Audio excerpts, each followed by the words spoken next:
ഇന്ന് ഞാൻ വന്നിരിക്കുന്നത് സോയ ചങ്ക്സിൻ്റെ റെസിപ്പി ആയിട്ടാണ്. ഒരു വട്ടമെങ്കിലും നിങ്ങൾ ഈ രീതിയിലൊന്ന് ചെയ്ത് നോക്കണേ, സൂപ്പർ ടേസ്റ്റിയാണ്. അപ്പോൾ അത് തയ്യാറാക്കി എടുക്കുന്നത് എങ്ങനെയെന്ന് നോക്കി വരാം. അതിനായിട്ട് ഞാനിവിടെ 2 കപ്പ് സോയ ചങ്ക്സ് എടുത്തിട്ടുണ്ട്. ഇത് ചെറിയ സൈസിലുള്ള സോയ ചങ്ക്സ് ആണ് എടുത്തിരിക്കുന്നത്. ഇനി ഇതിലേക്ക് നമുക്ക് നല്ലോണം തിളച്ചുകൊണ്ടിരിക്കുന്ന വെള്ളം ഒഴിച്ചു കൊടുക്കാം. അതിനുശേഷം ഒരു സ്പൂൺ വെച്ചിട്ട് നല്ലോണം ഒന്ന് ഇളക്കി കൊടുക്കുക. എന്നിട്ട് ഇത് അടച്ച് മാറ്റി വയ്ക്കാം, ഈ സോയ ചങ്ക്സ് ഒന്ന് കുതിർന്ന് കിട്ടാൻ വേണ്ടിയിട്ട്. അതിനുശേഷം നിങ്ങൾ നല്ലോണം കഴുകി വൃത്തിയാക്കി എടുക്കുക.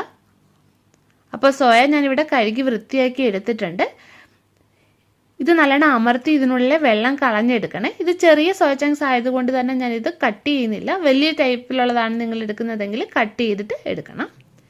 ഇനി ഇത് നമുക്കൊന്ന് മാരിനേറ്റ് ചെയ്യണം. അതിനായിട്ട് ഞാൻ ഇതിലേക്ക് 1/4 ടീസ്പൂണ് മഞ്ഞൾപ്പൊടി ചേർത്ത് കൊടുക്കുകയാണ്. പിന്നെ 1/2 ടീസ്പൂണ് മുളക് പൊടി, 1/2 ടീസ്പൂണ് കുരുമുളക് പൊടി, പിന്നെ ആവശ്യത്തിന് ഉപ്പ്. ഇനി ഇത് നല്ലോണം ഒന്ന് ഇളക്കിയെടുക്കാം. ഇനി ഇത് അടച്ച് നമുക്ക് മാറ്റി വയ്ക്കാം. 15 മിനിറ്റ് ഒന്ന് മാറ്റി വയ്ക്കാം.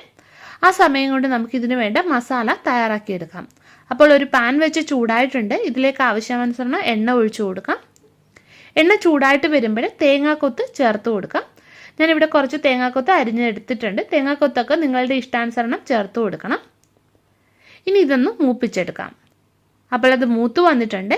ഇനി ഇതിലേക്ക് ഇഞ്ചിയും വെളുത്തുള്ളിയും കൂടെ ചതച്ചത് ചേർക്കാം.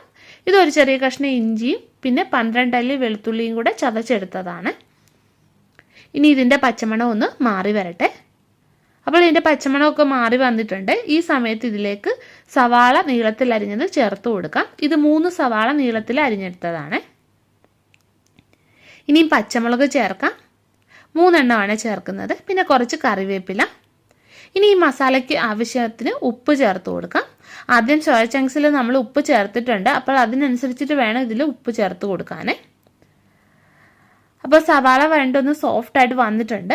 ഇതിലേക്ക് ഒരു തക്കാളിക്ക അരിഞ്ഞത് ഈ സമയത്ത് ചേർത്ത് കൊടുക്കാം. ഇനി ഈ തക്കാളിക്ക നല്ലോണം ഒന്ന് വെന്തുടഞ്ഞ് വരണം. അപ്പോൾ തക്കാളിക്കൊക്കെ വഴണ്ട് വന്നിട്ടുണ്ട്. ഇനി ഇതിലേക്ക് നമുക്ക് മസാലപ്പൊടികൾ ചേർത്ത് കൊടുക്കാം.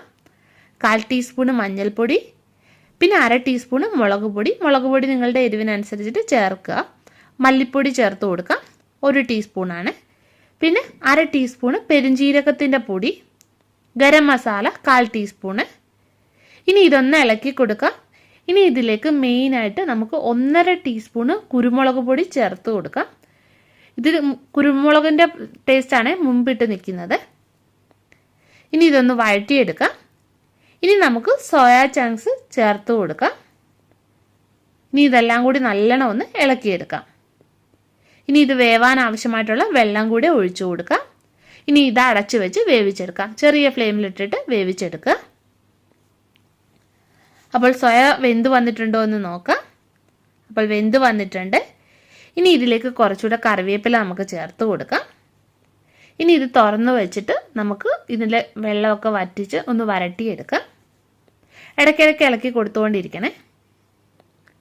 അപ്പോൾ സോയ ചങ്ക്സ് തയ്യാറാക്കി എടുത്തിട്ടുണ്ട്. ഫ്ലെയിം ഓഫ് ചെയ്യുക. അപ്പോൾ നിങ്ങൾ ഈ രീതിയിലൊന്ന് സോയ ചെയ്ത് നോക്കണം, നല്ല ടേസ്റ്റിയാണ്. പിന്നെ വീഡിയോ ഇഷ്ടപ്പെടുകയാണെങ്കിൽ ഒന്ന് ലൈക്ക് ചെയ്യുക, ഷെയർ ചെയ്യുക. അപ്പോൾ നമുക്ക് വീണ്ടും മറ്റൊരു നല്ല റെസിപ്പിയുമായിട്ട് കാണാം.